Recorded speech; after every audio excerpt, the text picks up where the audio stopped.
નમસ્તે વિદ્યાર્થી મિત્રો, આજે આપણે ધોરણ 8 ની અંદર જે આપણે પ્રકરણ ચાલુ રહેશે સામાજિક વિજ્ઞાનની અંદર જોઈએ છીએ તો નવા પાઠની શરૂઆત કરી બરાબર છે માનવ સંસાધન.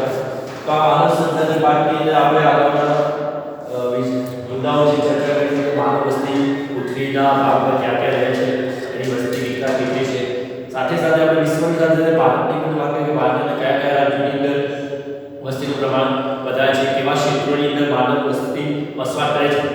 હવે આપણે માનવ વસ્તીના સામાજિક, સાંસ્કૃતિક અને આર્થિક પરિબળો વિશે ચર્ચા કરવાની છે કે જો આ સામાજિક, સાંસ્કૃતિક, આર્થિક પરિબળો માનવીને સરળતાથી સુલભ રીતે પ્રાપ્ત થતા હોય તો માનવ વસ્તી વસવાટ કરતી હોય છે. પહેલી વાત તો સામાજિક માધ્યમની અંદર તો માનવની અંદર સામાજિક જીવન જીવતું હોય છે. તેના સમાજના લોકો છે એટલે સામાજિક બંધારણ નિયમો પ્રમાણે પોતે જો પણ પોતાનો માનવ વસવાટ કરતો હોય તો સરળતાથી માનવ જીવન વસવાટ કરતો હોય છે. સમાજના અંદર પોતે સામાજિક જીવન જીવતું હોય છે, પોતે પોતાના મિત્રો છે, સંબંધીઓ છે એમના સાથે બરાબર છે. તો પછી તે આસાનીથી એકબીજા સાથેની વાટાઘાટ કરે, વ્યવહારિક કુશળતા જળવાય, સાથે સાથે એને રોજગાર, ધંધો, આર્થિક પરિસ્થિતિ બધું વ્યવસ્થિત રીતે સરળતાથી મળી રહેતું હોય એવી જગ્યાએ પોતે સારી રીતે વસવાટ કરતો હોય છે. માનવ સમુદાય એકબીજા સાથે જોડાયેલો હોય છે. સાથે બીજી આપણે વાત કરીએ સાંસ્કૃતિક, તો આપણે વાત કરીએ છીએ તો સાંસ્કૃતિક પરિબળની અંદર વાત કરીએ તો સંસ્કૃતિ દરેક માણસના જીવનની કોઈ સંસ્કૃતિ સાથે જોડાયેલી છે. કોઈ પણ ધર્મ હોય કે કોઈ પણ જાતિનો માણસ હોય એની આગવી અલગ વિશેષતા અને સંસ્કૃતિ, જો એની સંસ્કૃતિનું પ્રમાણ વિશેષ હોય એવી જગ્યાએ આ માનવ સમુદાય મોટા પાયે વસવાટ કરતો હોય છે. આપણે ઉદાહરણ તરીકે વાત કરીએ ભારતની અંદર તો વારાણસી, વારાણસી આપણે હિન્દુ ધર્મની પરંપરાઓ જોઈએ તો હિન્દુ ધર્મની સંસ્કૃતિ તો મોસ્ટ ઓફ જોઈએ તો સંસ્કૃતિ હરિદ્વાર ગંગા નદી કિનારેની વાત કરીએ છીએ, વારાણસીની વાત કરીએ છીએ, તેઓ પોતાની સંસ્કૃતિ જોડાયેલી છે. તેઓ તમે રોજ તો તેઓ નદી કિનારા વિસ્તારો હરકુ જે પબ્લિક છે એ રહેતી હોય છે. એટલે પોતાની ધર્મ અને સંસ્કૃતિ સાથે પણ માનવ જીવન જીવવા માટે પોતે જોડાયેલો રહેતો હોય. બીજી વાત કરીએ તો આર્થિક પરિસ્થિતિ, તો દરેક માણસ જીવન જીવવા માટે આર્થિક પરિસ્થિતિ પર સતર્ક હોવી જરૂરી છે. જો તેને સામાન્ય રીતે વ્યવસાય, રોજગાર, ધંધો મળી રહે, એકબીજા સાથે જીવન સંકળાયેલું હોય, આવી આર્થિક પરિસ્થિતિ પોતાની સફળ અને સુખી બને એટલે માટે ચોપડીને વ્યવસ્થા જોઈએ છે કે ધંધો મળી રહેતો હોય તો રોજગાર મળી રહેતો હોય એવી જગ્યાએ પોતે પોતાની જગ્યા પર સ્થળાંતર માનવ સમુદાય પોતે રહેતો હોય છે. સ્થળાંતર માનવ સમુદાય પોતે રહેતો હોય છે અને આ માનવ સમુદાય એ પોતે પોતાના સામાજિક, સાંસ્કૃતિક અને આર્થિક પરિબળો જો તેમને સમાજ સરળતાથી સુલભ પ્રાપ્ત થતા હોય એવી જગ્યાએ પોતે પોતાનું જીવન જીવવા માટે પોતાના માનવ સમુદાયો સાથે રહેતો હોય છે. વાત કરીશું તો આગળ વસ્તીનું સ્થાનિકરણ વિતરણ, તો વસ્તી જે છે માનવી છે એક જગ્યાએથી બીજી જગ્યાએ પોતે સ્થળાંતર સતત કરતો હોય બરાબર.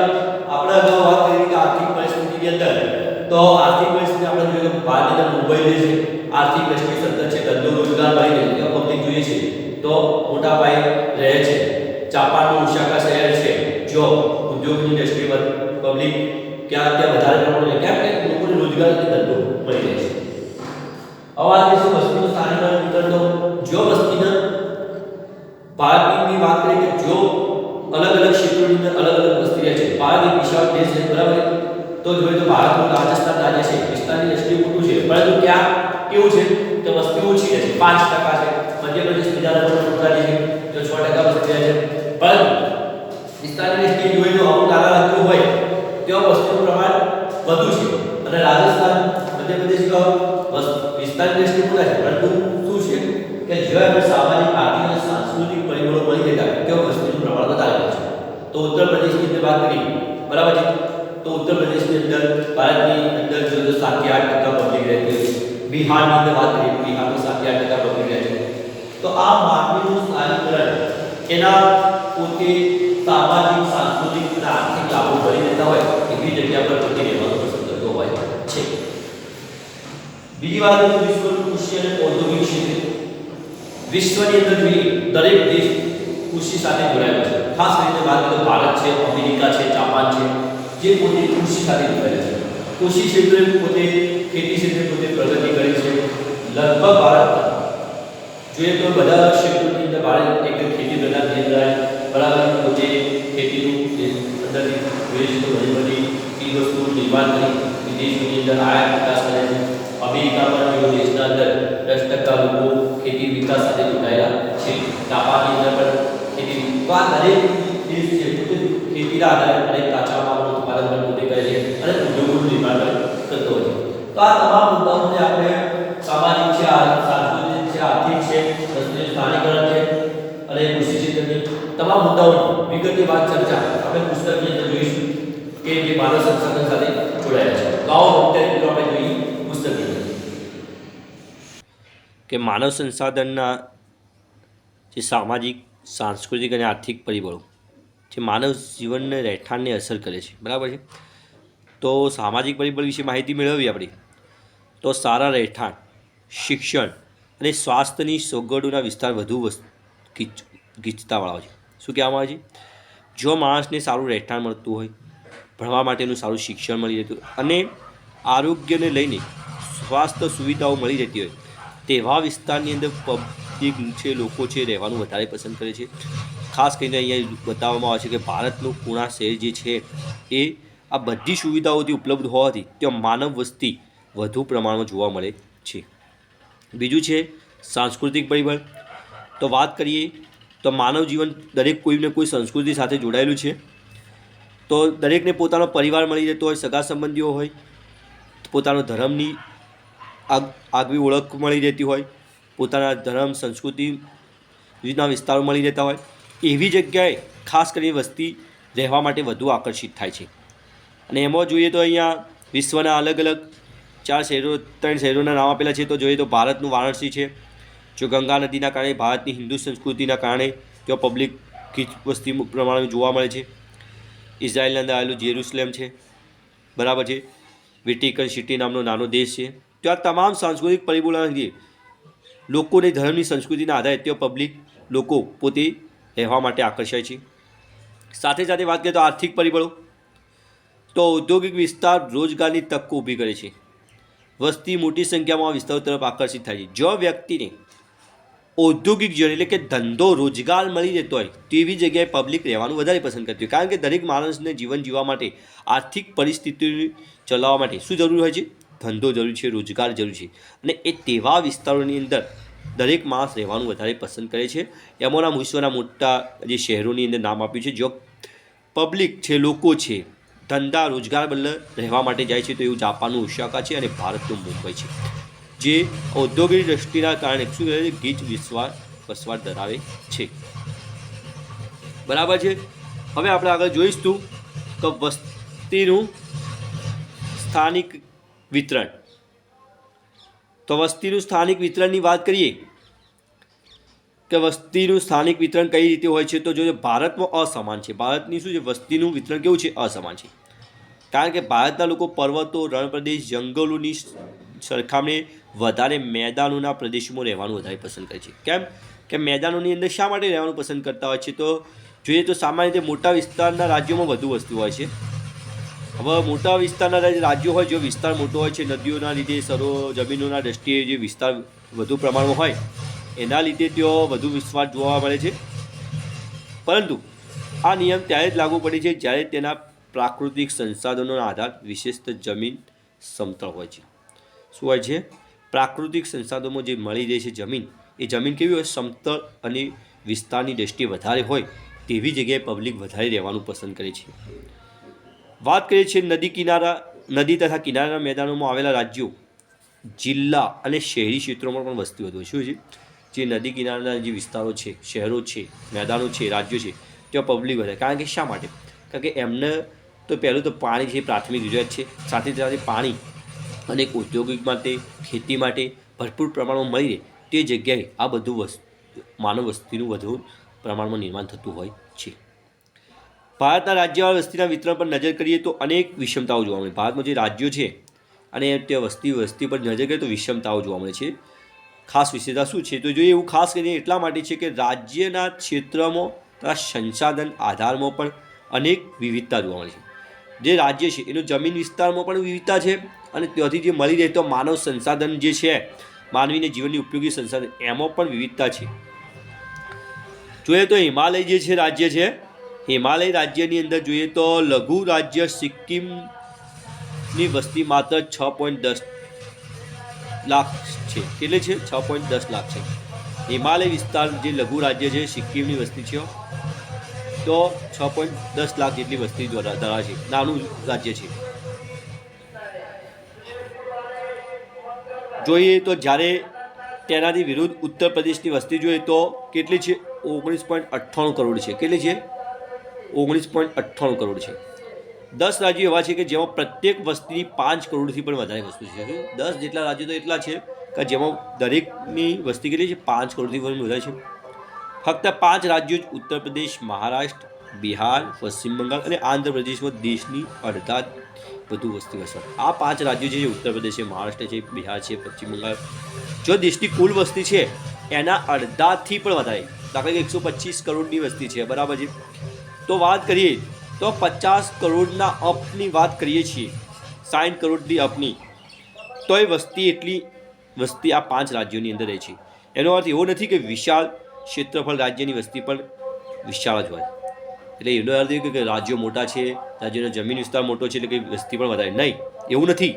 કારણ કે તમે અહીંયા જોઈ શકો છો ક્ષેત્રફળની દ્રષ્ટિએ ભારતનું સૌથી મોટું રાજ્ય છે રાજસ્થાન, બરાબર છે. શું છે? પરંતુ દેશની માત્ર તેઓ ફક્ત કેટલી ટકા? 5.66% જ વસ્તી વધે. દેશની જે કુલ વસ્તી છે, બરાબર, 125-30 કરોડની વસ્તી છે, એમાંની 5% વસ્તી જ ખાલી તેઓ રહે છે. બીજા નંબરનું ક્ષેત્રફળની દ્રષ્ટિએ મોટું રાજ્ય છે મધ્યપ્રદેશ, બરાબર. ત્યાં પણ દેશની કેટલી છે? કુલ વસ્તીના 6% વસ્તી તેઓ વસવાટ કરે છે. પરંતુ એનાથી વિરુદ્ધમાં જોઈએ તો ઉત્તર પ્રદેશ જે છે ક્ષેત્રફળ ઓછું ધરાવે છે બે રાજ્યો કરતાં, 7.26% જેટલું, પરંતુ ત્યાં વસ્તી વધારે છે. કેટલી છે? 16.51%. દેશની જે કુલ વસ્તી છે એમાંથી 16.51% વસ્તી તેઓ ઉત્તર પ્રદેશમાં રહે છે. અને 2.6% વાળા ક્ષેત્રવાળા બિહાર જે સૌથી ઓછું નાનું રાજ્ય છે, ક્ષેત્રફળ ઓછું, વિસ્તાર જમીન વિસ્તાર ઓછો ધરાવતું રાજ્ય, તેઓ પણ વસ્તી કિસ્સા વધુ છે. લો, 8.60% છે વસ્તી વસવાટ કરી. એટલે અહીંયા શું છે કે માનવ સંસાધન માટે, માનવના વિકાસ માટે સાંસ્કૃતિક, સામાજિક, આર્થિક આ બધા પરિબળો જ્યાં મળી રહેતા હોય છે તેવી જગ્યાએ માનવ વસવાટ વધુ પ્રમાણમાં વસવાટ કરતો જોવા મળે છે.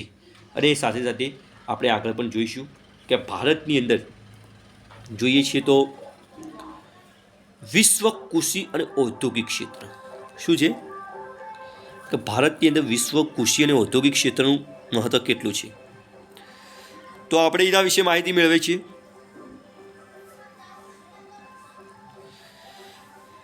તો ભારતની વ્યવસાયિક સંરચના ખૂબ જ અસંતુલન છે. કેવી છે?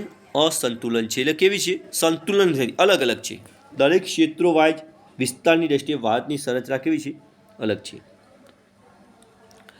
આપણે અહીંયા જોઈએ કે આજે પણ આપણી વસ્તીનો આશરે 3% ભાગ લોકો કૃષિ એટલે ખેતી પર આધાર રાખે છે. ભારત મોસ્ટ ઓફ ખેતી પ્રધાન દેશ તો છે જ, બરાબર છે. જેમાં માછલી, મત્સ્ય એટલે માછલી, જંગલ પ્રવૃત્તિ અને પશુપાલન વધારે ની જ પ્રવૃત્તિઓ ભારતની અંદર જોવા મળે છે. ખેતી સાથે સાથે જોઈએ તો માછલી ઉછેર છે, જંગલની પ્રવૃત્તિઓ કરવી, બરાબર છે, પશુપાલનનું પ્રવૃત્તિ ધંધો, આ વ્યવસાય ભારતની અંદર વર્ષોથી અનાદિકાળથી સતત ચાલુ આવતો હોય છે. સંયુક્ત રાજ્ય અમેરિકાની વાત કરીએ તો અમેરિકા જેવા દેશોમાં પણ કુલ વસ્તીના 5% વસ્તી શું કરે છે? આવા પ્રાથમિક કાર્યો સાથે જોડાયેલી છે. ખેતી છે, માછલી સંવર્ધન છે, જંગલની પ્રવૃત્તિઓની અંદર લકડાઓનું કામકાજ છે અને પશુઓનું પાલન પોષણમાં જોડાયેલી છે. જાપાનમાં આ આંકડો થોડો વધુ છે. શું કહે છે? જાપાન, આ બે દેશો કરે ભારત અને અમેરિકા, જાપાનની અંદર આ પ્રવૃત્તિ વધારે છે. માછલી ઉછેર, જે જંગલ પ્રવૃત્તિ, પશુપાલન, ખેતી પ્રવૃત્તિ જે 10%થી ઓછો જ છે. છતાં પણ તે કેવું છે? 10%થી ઓછો છે. આગળ વાત કરીએ તો વિકસિત દેશોમાં તેને લગભગ 4% શ્રમિકો ઉદ્યોગોમાં જોડાયેલા છે. શું છે? 1/4, એટલે કે 4% જેટલા શ્રમિકો ઉદ્યોગમાં જોડાયેલા છે. વિકસિત દેશોની હરોળમાં જોઈએ તો જાપાનની અંદર શું છે? 1% લોકો તો ઉદ્યોગ સાથે જોડાયેલા છે. આ ભાગ સેક્ટર ખૂબ જ મહત્વનો છે અને આ ઔદ્યોગિક દ્રષ્ટિનો ભાગ ખૂબ મહત્વનો છે. જો પ્રાથમિક પ્રવૃત્તિ હોય ખેતી, પશુપાલન, એના સાથે જો ઉદ્યોગ પણ હોય તો દેશનો બંને રીતે વિકાસ થઈ શકે છે. કારણ કે આ એક જ ભાગ મૂલ્ય વૃદ્ધિ માટે પ્રત્યક્ષ રૂપે સંબંધ રાખે છે. શું કહે છે? કોઈપણ દેશનું મૂલ્ય મહત્ત્વ વધારવા માટે વૃદ્ધિ વિકાસ માટે આ એક ભાગ મહત્ત્વનો છે, જે છે ઔદ્યોગિક દ્રષ્ટિ. ઉદ્યોગ છે જે દેશની અંદર ખેતી સાથે સાથે ઉદ્યોગનું પણ મહત્ત્વ વધારે હોય તે દેશ આર્થિક રીતે સદ્ધર હોય છે. તેના દ્વારા રાષ્ટ્રીય સંપત્તિ અને આવકમાં શું થાય છે? વૃદ્ધિ થાય છે. મેં વાત કરી આર્થિક રીતે સદ્ધર બનવાથી એની રાષ્ટ્રીય સંપત્તિ અને આવકમાં પણ વૃદ્ધિ થાય છે. ભારતમાં મહત્ત્વપૂર્ણ ક્ષેત્રોમાં 10% વસ્તી છે. શું છે? ભારતના આવા મહત્ત્વપૂર્ણ જે ક્ષેત્રો છે, જો કૃષિ ખેતી સાથે સાથે ઔદ્યોગિક વિકાસ છે, એવા 10% વસ્તી છે. મૂડી અને આધુનિક ટેકનોલોજીની અછત ખૂબ જ અવરોધક છે. કેવી છે? જે મૂડી ભારતની અંદર જોઈએ, જે પૈસા સંપત્તિની અને સાથે ટેકનોલોજીની થોડી અછત હોવાના કારણે ભારત દેશ વિકસિત દેશોની હરોળમાં આવે છે. આપણા કુલ શ્રમના 1/4 એટલે કે 4% લોકો તૃતીય પ્રકારની સામાજિક સુવિધાઓ, શું છે? 4 પ્રકારના લોકો સામાજિક સુવિધાઓ જેવી કે સ્વાસ્થ્ય છે, શિક્ષણ છે, પરિવહન છે, સંચાર છે, બેંક છે, વીમા છે, મનોરંજન વગેરે કળાઓ સાથે જોડાયેલા છે. ભારતની અંદર આનો પણ વિકાસ છે. આગળ જોઈશું તો આમ એ સ્પષ્ટ થાય છે કે આપણે કૃષિ ક્ષેત્રના એક ખૂબ જ મોટા સેક્ટરમાં અલ્પ રોજગારમાં જોડાયેલા છે. ખેતીનો વિકાસ ભારતમાં મોટો છે, પણ કેવો છે? અલ્પ પ્રમાણમાં છે. કારણ કે શું? ટેકનોલોજી આપણે સદ્ધર નથી ભરપૂર પ્રમાણમાં, બરાબર છે. એટલે અલ્પ પ્રમાણના રોજગારમાં જોડાયેલા છે. તેમને બીજા સેક્ટરમાં જોડાવવું પડશે. બીજા સેક્ટર એટલે કે ઉદ્યોગિક દ્રષ્ટિએ પણ જોડાવવું પડશે. જે ખેતીમાંથી કાચો માલ તૈયાર થાય છે એનું ઉદ્યોગોની અંદર નિર્માણ કરવું પડશે. એના કારણે દેશનો, સમાજનો, લોકોનો આર્થિક રીતે બંને રીતે વિકાસ થઈ શકશે. ત્યારે પણ આપણે કુલ રાષ્ટ્રીય ઉત્પાદનમાં સમાજ દ્વારા નિર્મિત કુલ રાષ્ટ્રીય આવકમાં વૃદ્ધિ થશે. અને ત્યારે જ સમાજ દ્વારા દેશના લોકો દ્વારા જ્યારે આ બંને સેક્ટરોમાં જોડાઈને આર્થિક પ્રવૃત્તિની આગળ વધશે ત્યારે દેશની કુલ રાષ્ટ્રીય આવકમાં પણ વૃદ્ધિ થશે. આપણા દેશના લોકોના જીવન ધોરણના સ્તરને સારું બનાવવાની આ એકમાત્ર પદ્ધતિ છે. શું છે? આપણા દેશના જે લોકોના જીવન ધોરણ છે એમને સ્તરને આગળ લાવવા માટેની આ એકમાત્ર પદ્ધતિ છે, જેની અંદર બંને સેક્ટરોની અંદર ભારતના લોકોએ કામ કરવું પડશે. એક કૃષિ ખેતી સાથે ઔદ્યોગિક દ્રષ્ટિએ પણ આગળ વધવું પડશે.